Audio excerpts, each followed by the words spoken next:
I'm Ben Sabati. I'm from Haiti. When I first came to America, I lived where Haitians live, the Miami area, little Haiti, of course. But growing up back home, man, was tough for me because people wouldn't give me the time of day. So, when I got my visa to come to America, I stayed in Haiti for an extra 4 weeks just so I could rub it in. I went around my little community flashing my visa like it was a weapon, terrorizing everyone. I was like, I'm going to America. You want to talk to me now? I was so excited. I mean, things were about to change for me. Then I came to America and I became disappointed. Came to find out American girls didn't like small men either. I remember going back to Haiti and people would be staring at me like, we thought you went to America. What happened? As if like I was on the brink of death or something. Now, did you know there is a difference between Haitian skinny versus American skinny? And one thing that showed you had lived in America when you returned to Haiti was to gain some weight. You might still be skinny, but it's the American kind. And of course, everyone gains some weight in America, right? Well, except me. And believe me, I tried every single program out there. I mean, I did the only McDonald's for 30 days. I did the 30-day fried chicken, mashed potato with gravy and ice cream. None of them worked. I was Haitian super scrawny. So I'd be like, yeah, I've been in America for 3 years, can't you tell? And they're like, nope. And they said, okay, but tell us where in America you live. As if like they know America so well, they just wanted to make sure that I wasn't lying to them. And I said, I live in Little Haiti. And they burst out laughing. Like it was the funniest thing. They're like, oh, listen to him. He lives in Little Haiti. And they're like, okay, that explain it. That explain it. I was so embarrassed, man. It wasn't like Kevin Hart small, okay? Because Kevin Hart is just small, but he's not bony, okay? It's like a gerbil. You wouldn't call a gerbil skinny. He's just a small animal. But me, I was small and bony, like a little skeleton.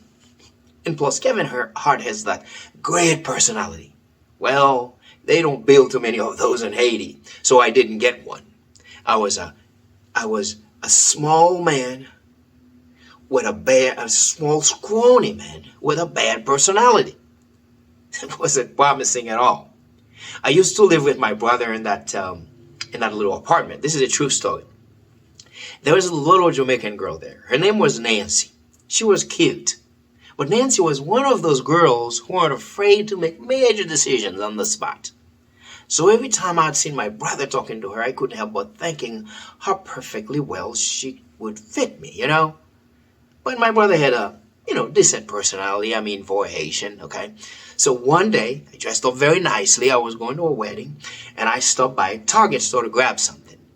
But guess who I saw at the Target store? Nancy. She worked there. And I swear, I didn't know. It was just a coincidence.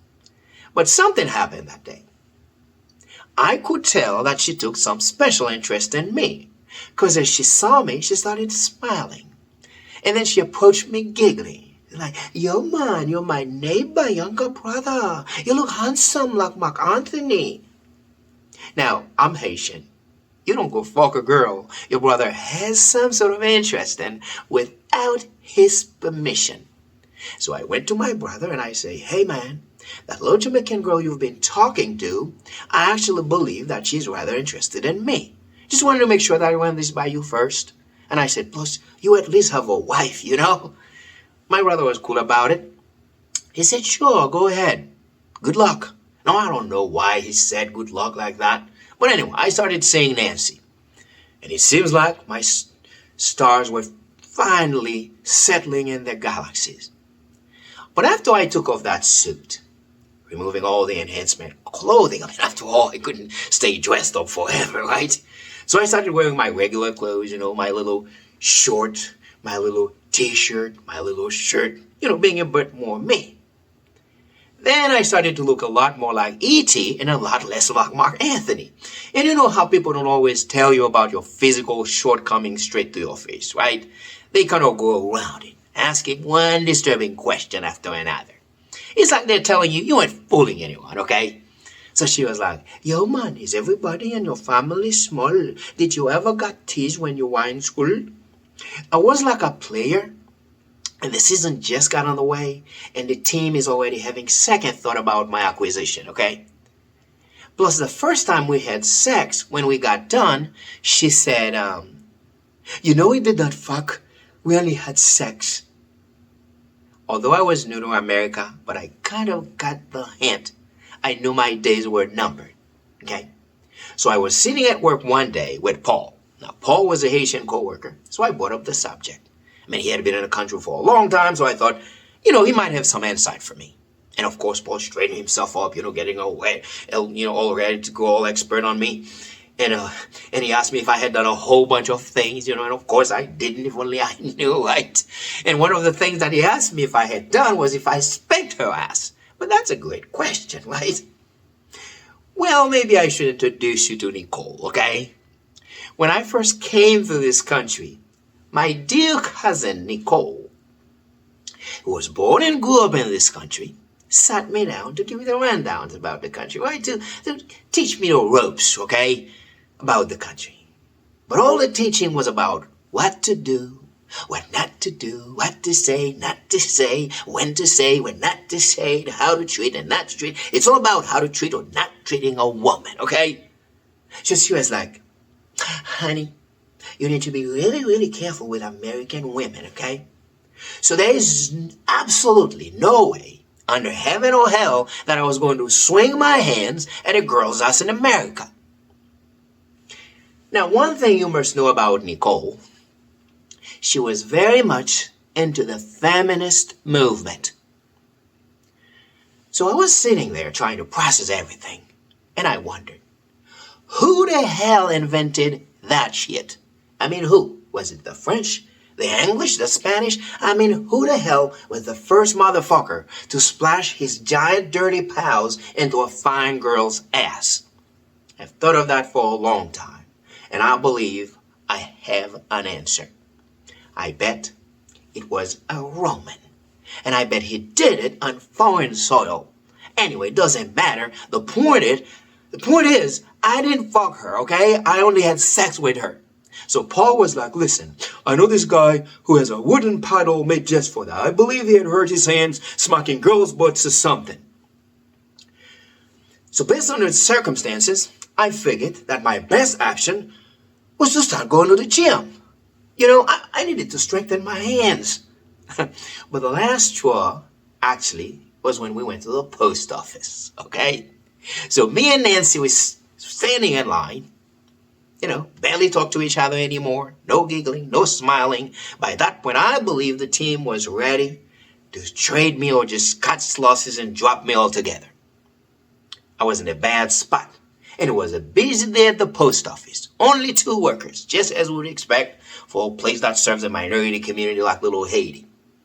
The line wiggled its way through the entire place. And then one of them looked at the clock, and she said, I'm going to lunch. And people went ballistic. I mean, they were grumbling, hurling insults. They start throwing stuff. It's like a war zone in there. I mean, people were throwing pens, mails. There was a guy who was eating some chicken wings. He grabbed one, just slung it after her. But in the midst of all that commotion, walked in this tall, young, muscular, very impressive young man in military uniform. And I kid you not, everything stopped. The entire place fell quiet. And he carried himself with the typical military arrogance, like, I am giving you all freedom. I probably need to cut through this line right here. So now we have all been standing in line for a while, okay? But somehow, that guy ended up being next to us. Then he started flirting with Nancy, as if I were invisible. And just as I thought, Nancy responded, as if I were invisible. It seems like that team was set for a trade. She was all smiling and giggling. And once again, my stars were on the move. And listen, I know I was way much smaller than that guy. But I was older. And Nancy was definitely younger than me. But he became so comfortable that he started being slick. He turned to me. I remember this like it was yesterday. And he kind of towers himself over me and said, what's up, little man? I'm standing there. I'm a grown man. I mean, what do you mean, like, stop, little man? Standing there frozen, don't know what to say. And of course, Nancy burst out laughing. Like it was the funniest thing, okay? So he felt empowered.